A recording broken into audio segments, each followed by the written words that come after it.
Hi all, my name is Haley Comet and welcome. Your weekly day-by-day astrological forecast for the week ahead, knowing what energies are available in the cosmos that you can lean into or be mindful of in order to create more magic within your world. This is a series I've done for about a year now on my Instagram, which is at Haley Comet Astrology if you want to follow me over there. And due to just technical difficulties with the platform itself, I decided to move it over to here. So if this is your first time spending a Monday morning with me, welcome. If you've joined over from Instagram, welcome as well. I'm so appreciative that you followed me over. And without further ado, let's dive into the week of May 3rd to May 9th. Important disclaimer, I'm located in sunny San Diego. So if you are not, just be mindful to adjust the times that I mention to your own, as I will be speaking in terms of PDT. So overview of this week, we've got a waning moon this week, right? So we had that intense Scorpio full moon last week, and the week starts off with the last quarter moon, which is sort of the crisis point moon phase when the moon squares the sun and the moon will be like halfway in the sky, right? And it's sort of this energy around letting go of what needs to be let go of, which really was the theme of Scorpio full moon, was acknowledging what in our life we need to let decay or what we need to get rid of in order for us to claim our brand new beginning and our brand new start. Things are moving really quickly, and you'll feel that this week as well. We're getting closer and closer to eclipse season, which is cosmic correction season, which is typically a time that is highly emotional, highly volatile, and a lot of changes are taking place. But for us to claim these changes and these new beginnings, there might be something in your life that needs to be released this week, let go of. And the Scorpio full moon last week could have illuminated to you that this facet of your life is no longer necessary as we move forward, and to sort of grieve that, say goodbye to it. And it could be an outdated, belief system, a belief about yourself. It could be some belongings. It could be a project. It could be a job, but there's something that sort of needs to be shed so you can feel a lot more lighter and kind of move into your new beginning, whatever that looks like for you. So other themes this week is that we have two planets entering Gemini, which sort of adds to this quickening sensation. And we've got a fixed sign battle towards the beginning of the week, and then some really beautiful energy towards the end of the week. So let's break it down day by day. So May 3rd, we've got that fourth quarter moon. So there might be some sort of like emotional fallout or realization from the Scorpio full moon. It's a somber, detached energy on the 3rd, as the moon will meet up with Saturn and the sun will square Saturn. So you might be getting a no in some area of your life. You might have an authority figure or your father or someone of that nature criticizing you, being really harsh on you.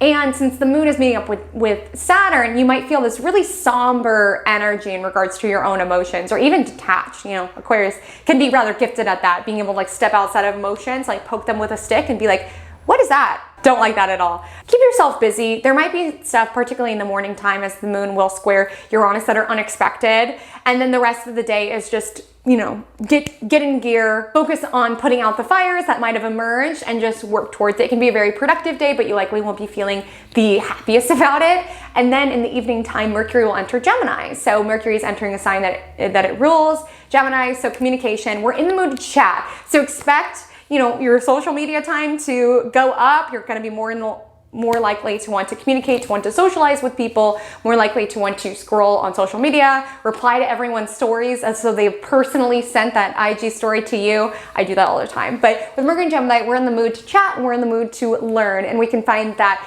with Mercury being in Taurus, we were only really adding to a conversation if we had something practical to add. And with Mercury and Gemini, we're just chatting, just to connect, just to learn, and you'll feel that ramp up within your own life. Tuesday the 4th is very helpful energy, especially between 9 a.m. to 5:05 p.m. as the moon is sort of sandwiched between aspects to the two benefics, so Venus and Jupiter. So the Aquarius moon will square off with Venus in Taurus in the morning time, and then it will conjoin Jupiter in the evening time at 5:05, at which point the moon will go void.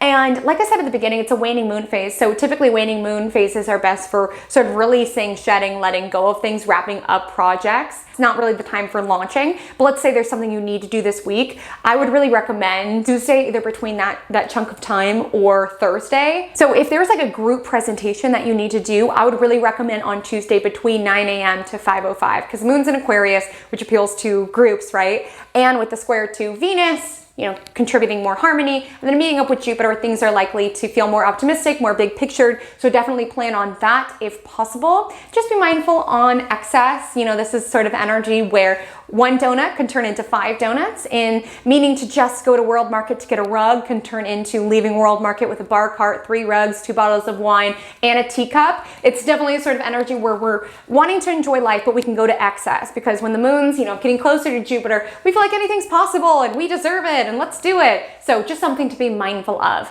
At 5:05, the moon will be void until it enters Pisces at 7:09, which ramps up our sensitivities as well as our emotions.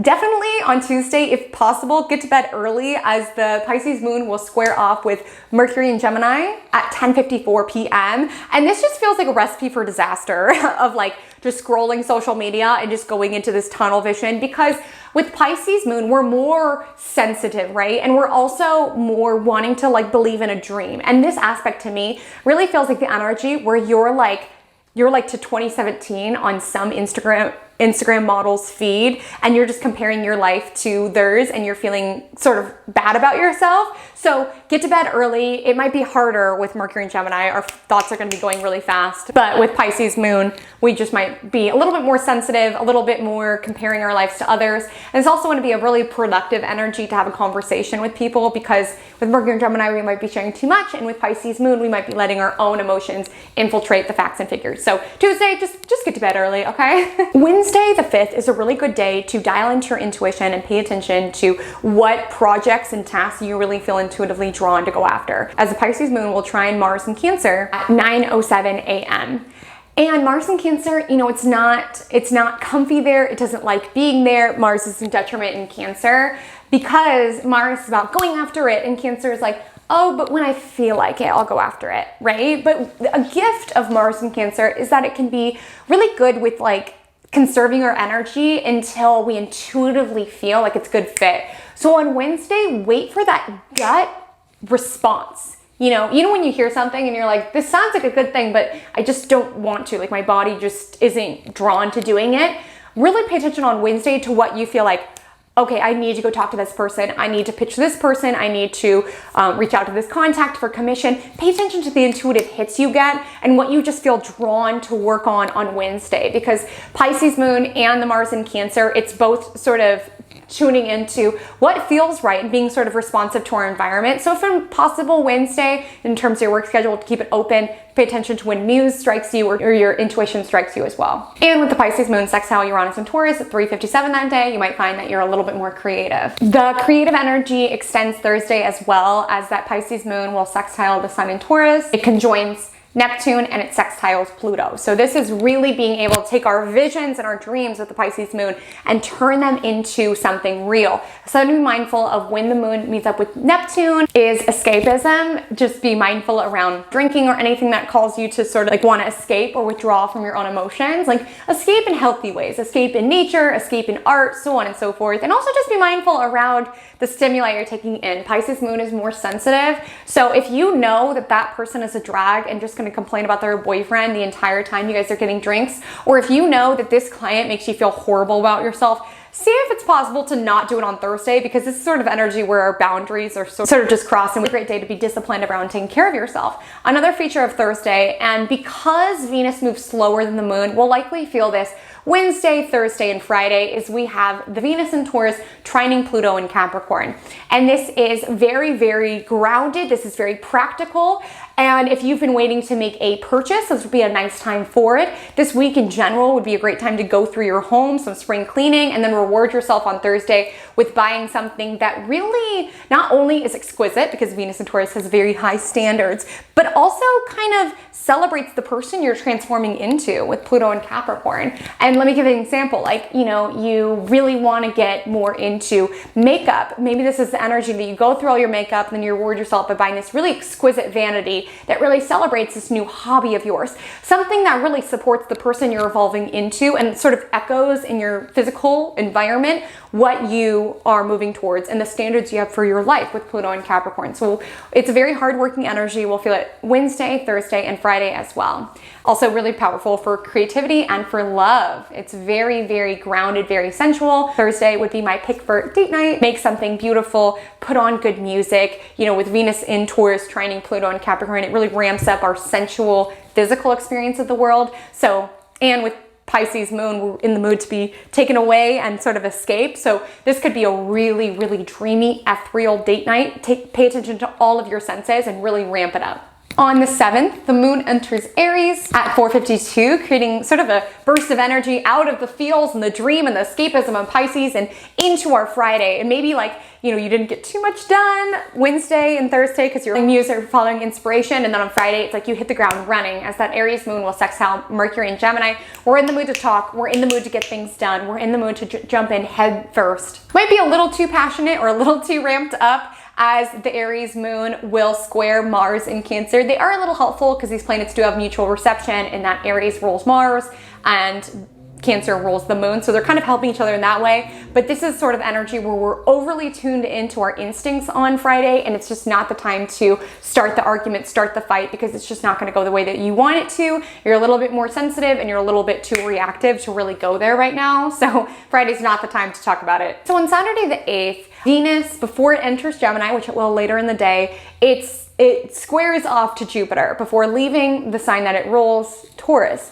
And normally when this aspect happens, I say be mindful around excess, but honestly on Saturday, let's just celebrate Taurus by going to excess, right? Venus and Taurus has high standards with a square to Jupiter. You might find you're a little bit too swipe happy with your Amex, and you might find if you go to brunch that you order 3 mimosas, an appetizer, and a dessert, even though it's just brunch. Normally I would say be mindful around excess, but with Venus and Taurus, let's just celebrate life. Let's celebrate pleasure. Let's celebrate beauty before it enters Gemini. This is the beauty of Taurus season, but you might just notice you're a little bit more inclined to indulge in your reality. But I say, this is probably controversial advice, but I say go for it on Saturday morning. It'll feel really good. Just be mindful to stop eating if you feel like you're gonna get sick, and stop spending if you are going beyond your budget. Venus enters Gemini at 7:01 p.m. So the morning time on Saturday is kind of like Venus and Taurus farewell party. And then Venus enters Gemini. So in our love relationships, we'll find that we're a lot more attracted to people's